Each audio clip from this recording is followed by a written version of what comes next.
గారు ఉన్నప్పుడు కూడా ఇప్పుడు అందులో ఏంటంటే కేంద్రం ఇప్పుడు ఫర్ ఎగ్జాంపుల్ ఈజీగా అర్థమయ్యే భాషలో చెప్పాలంటే 100 రూపాయలు కేంద్రం 70 రూపాయలు కడితే రాష్ట్రం 20 రూపాయలు కడితే రైతు 10 రూపాయలు కట్టాలి. అది పంటల బీమా ఇన్సూరెన్స్ సిస్టమ్. అది దాన్ని జగన్మోహన్ రెడ్డి ఏం చేశారంటే దానికి ఒక 600-700 కోట్ల రూపాయలు ఏడాది ఖర్చు అవుతుంది. వీళ్ళు ఇస్తున్నదేమో లెక్క చూస్తే 200-300 కోట్లకు మించి ఇవ్వట్లేదు కాంపెన్సేషన్.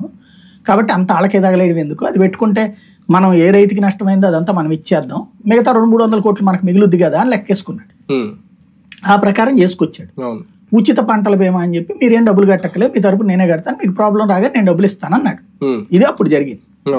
అందరికి ఇవ్వగలిగాడా? ఇచ్చుంటే ఎట్లా అవ్వదుగా, అందరికి ఇచ్చుంటే ఇట్లాగ అయ్యి ఉండేది కాదు కదా. కాబట్టి అది ప్రజలు తిరస్కరించబట్టినే కదా ఎట్లా అయింది. ఒకటేంటంటే అతి ఉచితం అతి సర్వత్ర వజ్జేయత్. బాధ్యత ఎప్పుడు వస్తుంది? ఇప్పుడు గవర్నమెంట్ హాస్పిటల్ ఫ్రీ కాబట్టి ఎవరికి ఎక్కట్లా.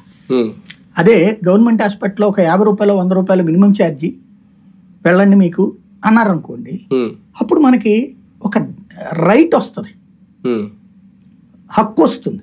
అప్పుడు మనం ఏందమ్మా సరిగ్గా చూడవేందని నిలదీస్తాం. కాబట్టి ఒకప్పుడు యూజర్ ఛార్జీలు పెట్టినప్పుడు బాగున్నాయి హాస్పిటల్, తీసేసిన తర్వాత పోయినాయి. అట్లాగే ఇక్కడ ఒక జవాబుదారీతనం అన్నటువంటిది ఉండాలి ప్రతి ఒక్కటి. అది ఇప్పుడు బాబు గారు చేస్తుంది, అందులో తప్పని నేను అనుకోను. దేశ రాజకీయాలు చూసుకుంటే ముందు ఒకసారి ఈ వారంలో బాగా అంటే ఇంకా చాలా మందికి అయోమయం నీట్ విషయంలో. అంటే నీట్ అనే దాన్ని తీసుకొచ్చింది ఒక రకంగా బీజేపీ అధికారంలోకి వచ్చింది. ఇంతకుముందు నీట్ అది ఉండేది కాదు.